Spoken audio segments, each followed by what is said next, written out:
Welcome to the Holistic Career Change Podcast, one-stop shop for everyone feeling stuck in their career and who are looking to identify, change, and succeed at their new fulfilling work. I'm your host, Vilma. Let's go. Well, hello, career changers. How are you? If you're listening to this podcast as it's coming out real time, I think it's safe to say we're officially entering the Christmas season. Can you believe it? My goodness. The time is moving ninja speed lately. Am I the only one who thinks that? Today I have an episode for you that I've actually been meaning to record for some time. I was sort of pregnant with it and just took some time to give birth to it. But here it is. And I think I have mentioned about this phenomena, if you may want to call it, the phenomena of liminal spaces in the context of career change in quite a few of my previous episodes, but I feel like it really deserves a deeper dive. So here we are. So what I want to speak to you today about is those elusive liminal spaces. First of all, let me start by defining what a liminal space is. We all have an understanding what it entails or what it means, but my favorite perspective of liminal space actually comes from anthropology, so I'm borrowing their definition. And anthropologists view liminality as this quality of uncertainty, vagueness, disorientation that occurs in the middle stage of a rite of passage. And a rite of passage, or essentially a ceremony, a ritual, is where one individual leaves a group or a place to enter another. So that transitional middle stage. So liminality is literally that, the middle stage of the transition, when the person no longer holds his or her previous status anymore, but at the same time, he or she has not yet begun the transition to the status that they will hold when this rite of passage or this process will be complete. So to put it simply, they are in between, hang up in the air. And during this rite's liminal stage, the participants usually stand at the threshold between the previous way of structuring their identity, their time, community, and the new way of being, doing, and relating. So if you are in the middle of a career change, I'm more than certain you're very familiar with this space. And I talk about this a lot with my lovely clients. And if you're a future career changer, please don't tune out just yet because you think it might not be relevant to you, but I want you informed so you know what to expect and how to prepare for it, because the liminal space, the liminal stage is where a lot of people decide to opt out and essentially give up on their authentic dreams. Changing careers is a massive, massive transition. But what I think people don't expect is sometimes how long, how at times confusing and honestly even dark this period can be. And I do spend a good chunk of my time in my own practice normalizing the stage to my clients. Like I spend a lot of time letting them know it's a-okay, this is exactly what it should feel like. And holding space for them and reminding all the ways in which this space, this liminal space is so necessary, and how this darkness at times is not a tomb, it's a womb. I didn't come up with this quote, but I think it describes these in-between spaces so perfectly. So here's something that many people do not talk about. When you opt to look for another career path or a business opportunity that involves some sort of pivot of various degrees. And in most cases, or at least the cases that I work with, there's usually a massive pivot, like a massive career change going from one industry to a completely unrelated industry. You will spend majority of your career change process in that uncomfortable in-between liminal space. This is what people do not talk enough about.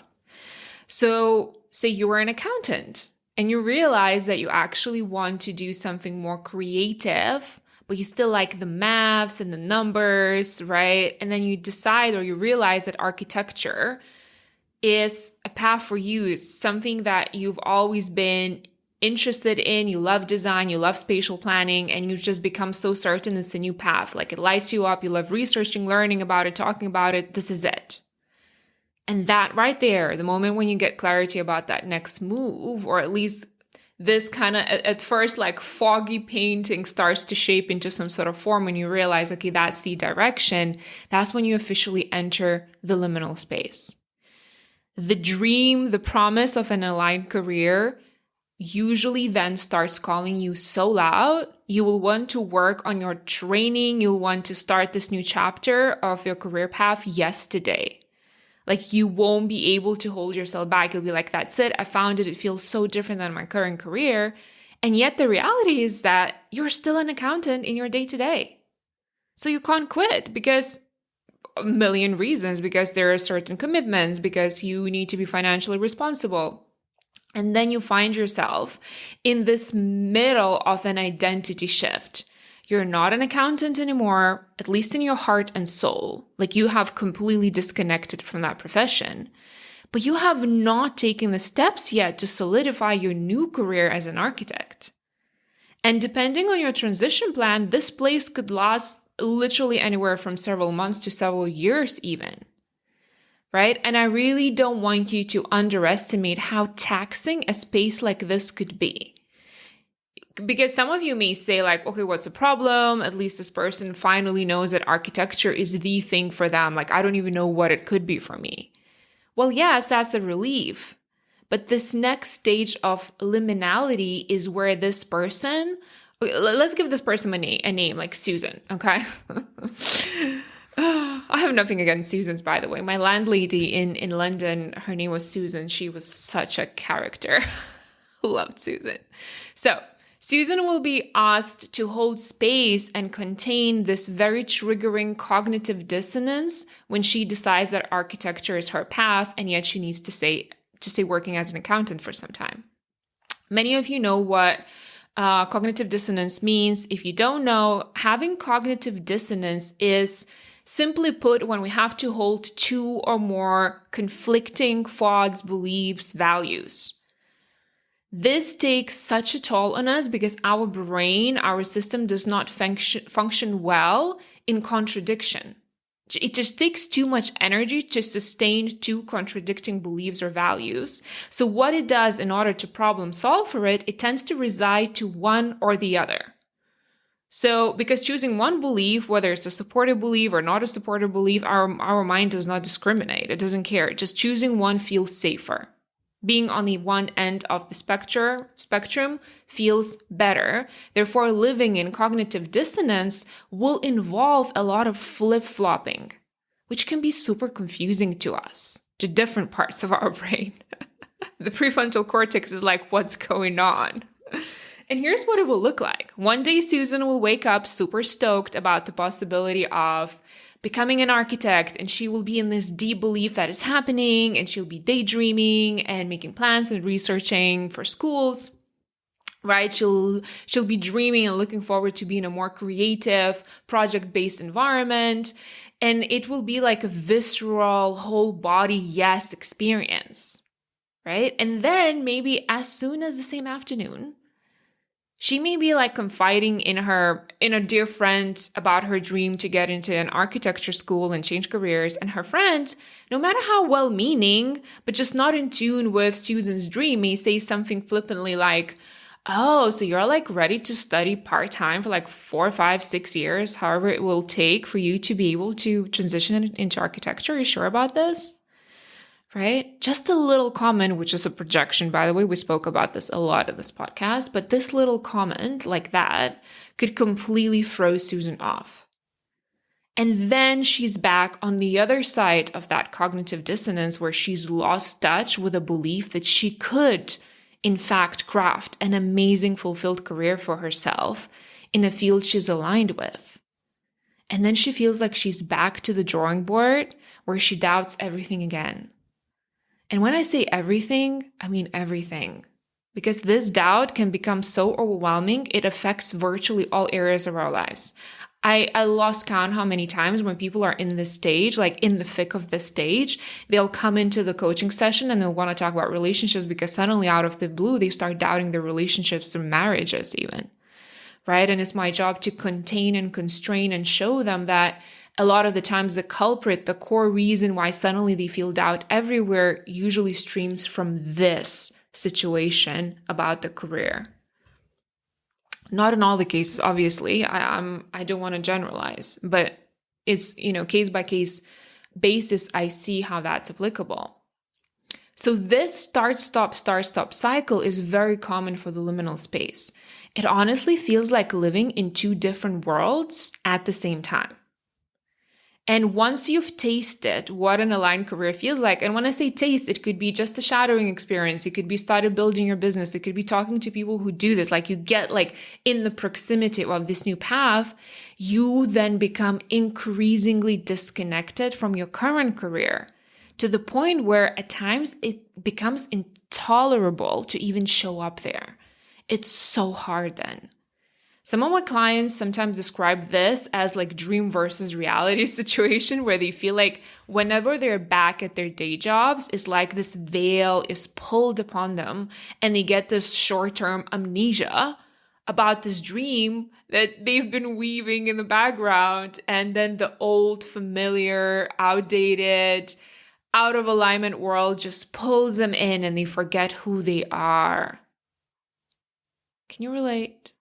It's only when they pull away, when they create space, whether it's over the weekend, whether it's on holidays, that they get to remember who the fuck they are. And sometimes, by the way, you don't even need someone else doubting you or like asking you questions about this new path. Your brain will do it for you. Rest assured, the gremlins are always there to do this. That's why we need to understand or at least know the basic principles of how our primal brain functions. So that, ladies and gentlemen, is what a roller coaster ride a liminal space is. Isn't it fun? That space where you are not you anymore, and that causes a lot of suffering because that's confusing, and yet at the same time, you're not who you're meant to be yet.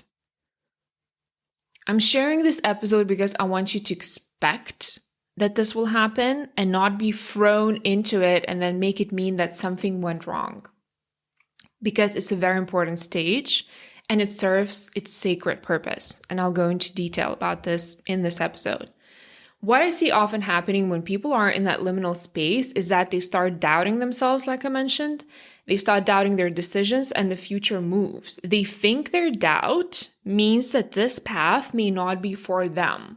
Like it's a sign that they should reconsider. And in some more extreme cases, they literally abandon the ship completely and just go back to the river of misery, when actually, in many of the cases, their chosen career path, the one that they're dreaming about, is the aligned path, but they're not aware of the flavor and the characteristics of this liminal space. And that's why I think this episode is so important to normalize it.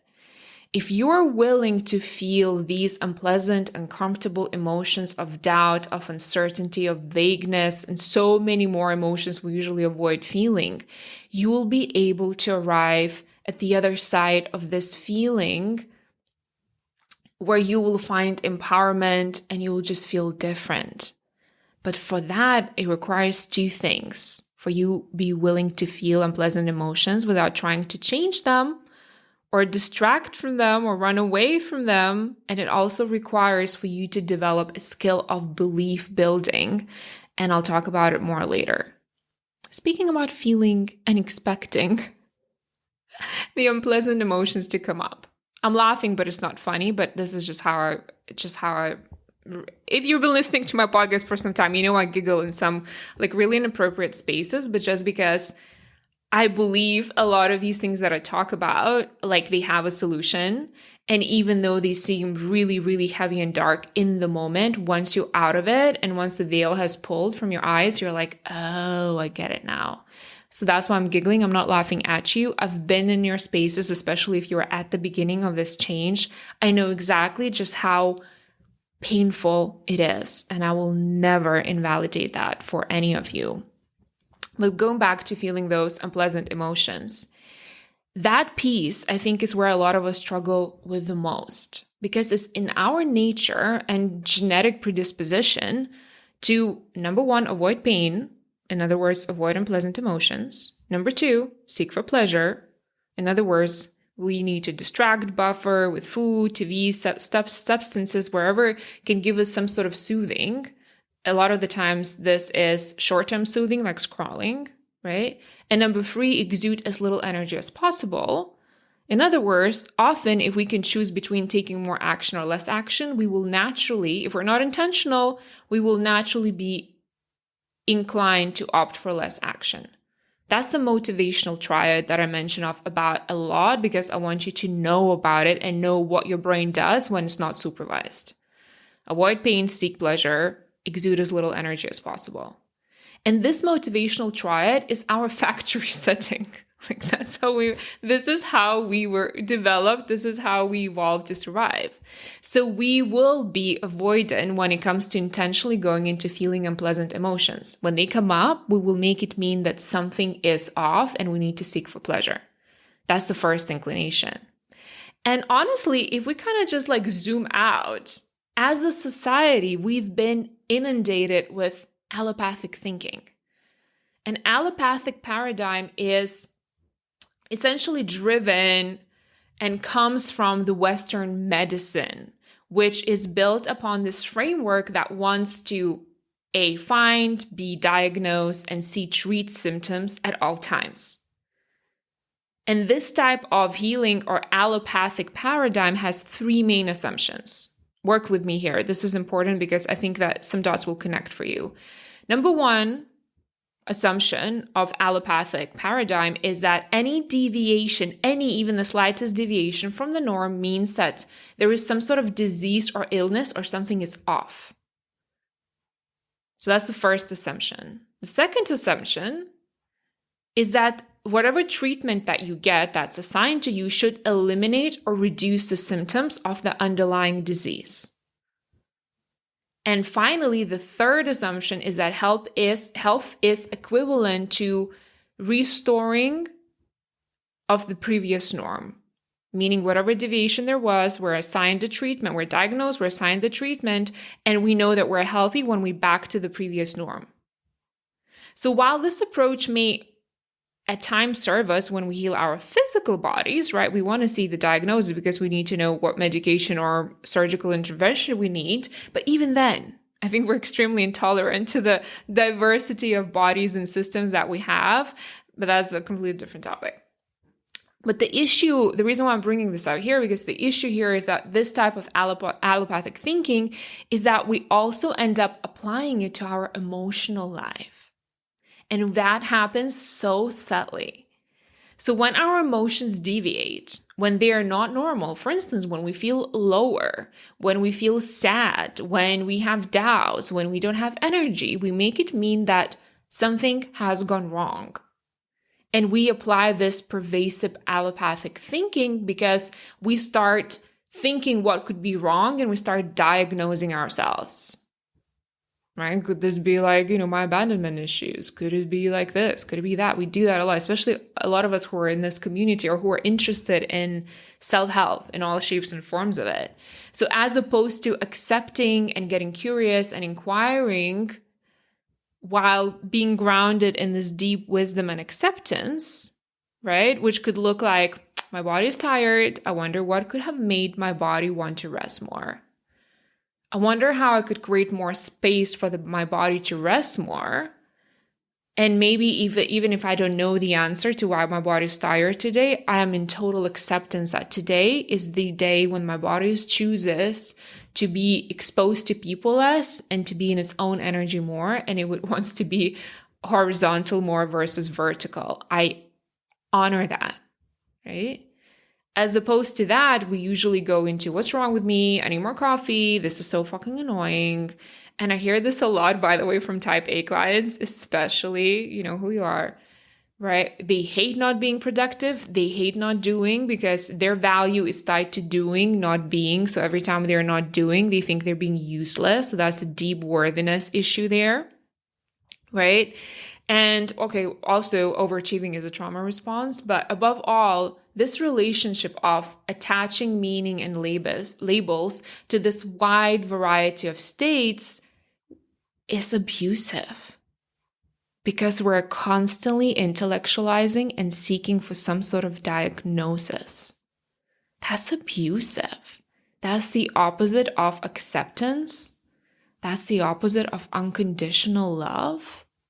That's the opposite of trust in our body, in our system, in our energy, in our feelings. What if nothing has gone wrong? What if that's exactly what it should look, feel, and taste like at this stage of your journey? This thinking of diagnosing and healing has become parasitic in the way we approach situations, people, and especially ourselves.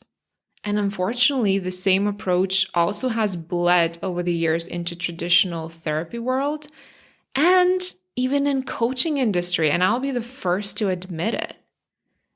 So when we hit this important stage of liminality, going back to the career change, we often get so impatient and we question what's wrong with us. We question whether we even want a new career.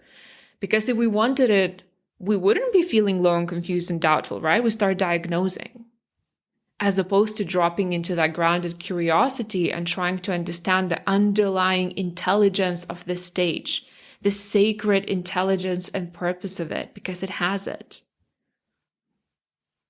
So first of all, the reason why you go through this liminal space has so much more to do with your inner transformation than the actual outer career change. The outer career change, the moves that you make, is just the top of the iceberg. The actual change happens under the water, underneath. And that's what the liminal space is for you to sort out all of the transformation that needs to happen that is not seen by the naked eye.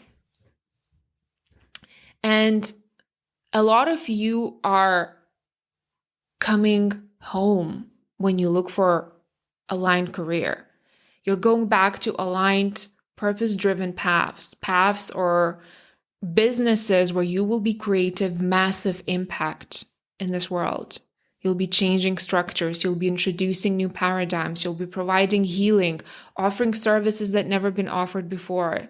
You will build new, beautiful things. This is not just a career change. It's a rebirth that will be preceded by a period of, figuratively speaking, death. Death and rebirth cycle is very prevalent in career change. Death of all of those parts that you don't resonate with anymore. And yes, that will involve behavioral patterns of relating, traumatic responses, friendships that take and don't give. Sometimes even family members that you'll have to learn how to set boundaries around, etc., etc., etc. There's so much. Because to each of you, this will look very differently in terms of what it is that you will be asked to address. And word of caution, by the way, this part is tough. And that's where everything resurfaces and kind of slaps us in the face at the same time. As so people get so discouraged. But I want you to look at it like that. If you want to take a seat at the authenticity table, this liminal space is a price you pay. This is the preparation, the initiation, the inauguration. It's a ceremony. And if you want to skip this part because of what we talked about earlier, because we're preconditioned, right, to avoid unpleasant and uncertain spaces. If you want to skip this part, if you want this to be quicker, and haven't met anyone who doesn't want this to be quicker, by the way, you may end up simply creating the opposite result by prolonging your overall change process. Because this is the part we can't skip. We can't hide from it. We can't fool anyone around it. It's going to happen. And I talk about this part more in depth in the Dark Night of the Soul episode and Career Change Alchemy episode, in where basically I describe in more depth how this transition takes place, what the stages are, what to expect in each, what are emotions associated with it, what are the outside circumstances that you can expect when you're going through this quote unquote death and rebirth cycle. So if you haven't listened to those, go there and listen to those. All of this inner transformation, all of this inner reconfiguration of years of programming, conditioning, people pleasing has to take place. Those parts that don't serve you, that are in the way of you owning and embodying, for lack of a better word, your power, they will have to be seen, met, accepted, integrated, and transmuted. If that is, you want a sustainable long-term career path, that is your mission and your purpose and meaning. Because if Susan wants to switch from accounting to business development internally in a different department, then probably she can avoid all of this dramatic purification. People often ask me, okay, so say that I'm okay with this liminal space, say that I'm like, I can tolerate it. How long will this take? Here's my honest answer. I have no idea. I have no idea how long it will take you, because it depends on so many factors. And honestly, this process has no clear beginning and no end, because on some level, this is what we always do as human beings, this process of death and rebirth. So what I'm saying here is that this process will intensify before career change, and it will ask you, sometimes force you to focus on healing all those aspects that are in the way of you embodying this new career. Okay, this is what I can say. If you still want a range, I can give you a range. So what I've seen, the fastest has gone from several months, someone who's done a lot of work, who's super self-aware, who could kind of like literally dive in, all the way to over several years, 2 years and plus. I've seen that in my practice. So it really, really depends. Usually people are somewhere in the middle between the two. And this phase is not here to punish you, to hurt you, to confuse you. It doesn't have any evil agenda. On the contrary, this liminal space, the purpose of this phase is to purify you, to help you, and to prepare you. And I know some of you who are in the thick of it, especially right now as you're listening to it, including myself, by the way, some time ago, you may find yourself looking up at the sky and dramatically asking, why me? How long? I can't take this anymore. And I get it. My sincere hope is that you listening to this reframe will help you find some grounding and meaning, or perhaps even you'll find a completely different perspective shift around this necessary phase. You're going through it, so parts that no longer serve you can die off. So you could be released, and the new version of you, the more in tune, aligned, authentic, truthful, coherent version of you could emerge like a phoenix. There's a lot of symbolism around this process. And I think sometimes people who have not experienced this sort of in-depth, holistic career change that requires many, many, many layers of you to be reviewed and to change, they think, or they underestimate the depths to which they'll be asked to go into and certain things that they'll be faced with, right? And that's the reason why the resistance comes in, because when they start experiencing that they're being taken that way, they will think that something is off, when actually that's exactly the pathway, the path that we need to take. So how do you deal with this space so it would hurt a little less? Expect it. Expect that it will be part of your path. Be prepared for it. Don't go into that automatic allopathic thinking of diagnosing these quote unquote deviations in emotions as a problem that needs to be solved or cured. Prepare for it. Plan for it. Make wise preparations. How do you plan for it? Simple. When you are in this liminal space, give yourself more time to breathe in your day. Don't overplan. Don't overcommit. Introduce lots of breathing room to feel and process daily. Double down on self-care. Include all the rituals that make you feel taken care of. Book them in advance if that involves other people. Leave weekends open. Allow your intuition to take you places or to offer you things, whether it's activities, people, or nourishing foods. Honor your practices that help you clear and process, like journaling, breathing, meditating.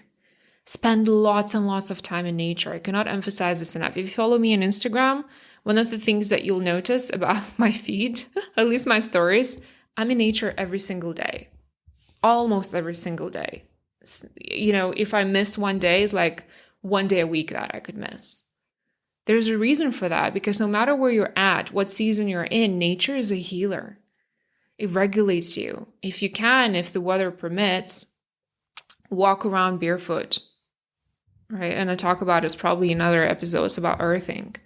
That regulates your nervous system, that allows you to drop in, to calm down. Expect that you will have some days of extreme low energy, and low energy will attract extremely low quality thoughts that you will literally take over, and you will start questioning everything. Expect that those thoughts will come when you're feeling low, and don't make it mean anything. I always tell that to my clients. I have low days. I'm a human being. I have low days and I have very low quality thoughts. And you know what happens in those days? I let them thoughts like kind of just run like a radio on the background, and I just don't pay attention to them. I'd be like, thank you. Thank you for your opinion. But like, these are very mean, unsupportive, low quality, low energy thoughts. They're not serving me. And I understand what's happening, right? I can step out a little bit, create space and say, I'm not feeling well. My energy is low, and it only makes sense that my thoughts are reflecting my energy. But what a lot of you do when you're on those days and suddenly you hear those like questioning, mean thoughts, you suddenly jump into the pool with them and you start believing them, allow them to drag you to all the places, to the point where you're like, without even realizing, a week has passed and you've been in complete autopilot engaging with these thoughts. Expect that they will come, but don't make them mean anything. Because these low energy days usually is the days where the integration and the inner growth is the deepest. Don't punish yourself when you're in those days. Just love yourself. Because the more you can lean into it, the more you can take in and reconfigure.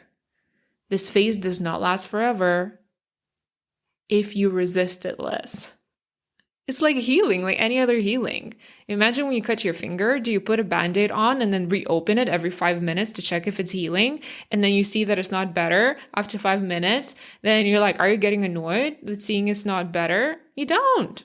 What you probably do is disinfect the wound, put a Band-Aid on, and then you trust that the body will do what it needs to do to heal it. Our body, our whole system is designed for healing, right? So what you do, you put the Band-Aid on, you try to protect the finger, you avoid water, you don't the whole hand, right? Like you will try to move it less. You will be giving it and protecting it and giving it space for the body to do what it needs to do. Can you do the same with the liminal space and the emotions that are coming in? Or are you going to reopen the Band-Aid every 3 seconds, checking if the wound is healing and then getting annoyed that it's not? Can you trust that this liminal space is working on your healing? Because that's what it is. It's healing so you could adjust to the new spaces, the new ecosystem that you are entering. Kind of like a plant. You know, when a plant is replanted to a bigger pot because it's been outgrowing the pot, it will take a little bit of time for the plant to readjust to the new space. But when it does, it can then go stronger, the roots can grow deeper, and it can grow taller and bigger. And that's what liminal space is for. So here's my prescription to help you with these liminal spaces. I have 3 things that I want to tell you about. The first one, like I said, expect it, prepare for it, and don't make it mean that something has gone wrong. Be patient with it. Create ecosystem and space for you to be able to drop in and roll with it and flow with it. If you're going through it, it's actually a sign that things are going very right for you. Not that things are going wrong, but that things are going very right for you and you're undergoing a massive inner change. So that's the first one. The second tip, learn how to stay with and feel uncomfortable feelings. The uncertainty, the grief that you will feel of the past version of you, of the past life that you'll be building, the confusion and so much more. How could you embrace it? And how can you learn to find some comfort in these uncomfortable spaces? Because when you reduce the resistance, reduce the pressure to feel good, that's when things can flow and rearrange. So number 2 is learning how to feel and stay with uncomfortable emotions. Google emotional vipassana if you don't know how to do that. I don't know, do I talk about this in my podcast? Let me know if I don't. I could do an episode about that. And the final one, a very important one, is work your belief system as you go through the liminal stage. Work your belief system as if your life depends on it. Never stop holding a belief and cultivating new beliefs around the new career that you are creating and about this transitional process. Choose to believe it's working out for you. Choose to believe this is exactly where you're supposed to be. Choose to believe in yourself. Choose to believe in the better future you are creating for yourself, your family, your extended family, your future generations that are coming in. The life, the career that you want is sometimes one belief shift away. Working on your thoughts and beliefs, if you ask me, is not optional. It's an integral part of this process, alongside with feeling and releasing feelings. These two are the backbone of this process. And if you don't know how to work with your thoughts and how to change your beliefs and how to use neuroplasticity of your brain to your advantage, I have 3 episodes on thought work. I think Thoughts About Career Change is called. So there are 3 episodes, like start with the first one and work your way up because they build upon each other. So I talk about thought work and their belief work, and I go in depth on it and give you the background, the tools. I tell you how to use them to double down on this work. It may seem like a lot at first, but only until it becomes a habit and you learn how to manage the brain so it serves you versus giving you contradicting orders, which it might be doing right now, giving you contradicting orders and confusing you. You've got this. I have this unwavering belief in you. The fact that you have a dream for a better life, for a more aligned career, means that you have access to it. So please don't be put off by the process of getting there. I like to imagine these liminal spaces in career change as a river that you have to cross. So imagine you're trying to cross a shallow river, for instance, and there's no bridge. You're on one bank of the river and you need to get to the other side of the river. So you take off your shoes, you roll up your trousers, and you go in. And you start slowly placing your feet one after the other. You're getting wet, the water is cold. With every step, you're exploring the bed of the river, making sure that you don't step on sharp rocks or glass or whatever, and making sure that you're not cutting your feet. It's unpleasant. The water is cold. You don't know what to expect when you put your next step. The water is wet as well. And you may be annoyed that there is no bridge. And yet the only way that you can get to the other shore is continuing placing one foot after another. Calmly, slowly. And your mind, your brain may be telling you that, oh, the water is so cold, it's uncomfortable, let's go back. Well, what if we could find a bridge? Well, this is so stupid. What if I get ill? That's your brain's job, is to protect you. Your job is not to always listen to your brain. Because your brain is just doing its job. It's trying to keep you safe and it's trying to keep you alive. It's fulfilling its purpose. So you can hear it out. You may slow down, right? Because not all of what your brain is telling you is nonsense. It's right. Like all it's giving you, these are possibilities, right? So you can slow down, but continue putting one feet after another, always with the end goal in mind, the other shore. Thank your brain and continue taking the action while feeling these uncomfortable feelings until you reach the other shore. And when you're on the other shore and you look back, you'll be excited, you'll be proud, you'll be relieved, you'll be thankful that you've made it. That is what the liminal space of career change is. Okay? I feel like sometimes in my episodes, I'm talking people out of purpose-aligned career change versus talking them into it. Again, I'm preparing you. This can be done. A lot of my clients have done it. I know you will be able to do that too. I'm just giving you a little bit of a manual to know what to expect and how to walk through this. I know that you're talented, beautiful people. Please don't stop midway through this river. Please don't turn around. Continue putting one foot after another and keep your goal in your heart and in your mind's eye. Don't get distracted by how cold the water is, or how uneven the bed of the river is, or if you step on something slimy. Feel it, breathe into it, and then continue. Your freedom, your alignment, your fulfillment, your career satisfaction is on the other side. Just continue walking through the damn river of the liminal space. I love you so, so much. I want you to win so badly. Sometimes it hurts. Sometimes I stay awake at night thinking, how else can I serve you to help you reach that other shore? If you need support along the way, do reach out. I have a lot of free resources. I also have spaces in my one-on-one practice. There is a waiting list, but if you commit now, you can at least know that you will be starting the new year by starting to put these important building blocks for a new career of purpose. Be good to yourself, and we'll speak soon. Thank you for spending time with me today. If you'd like to take this work further and have my one-on-one support in changing careers using my easy holistic process, head over to the show notes and book your consultation call to be added to the waiting list to work together. Can't wait to meet you.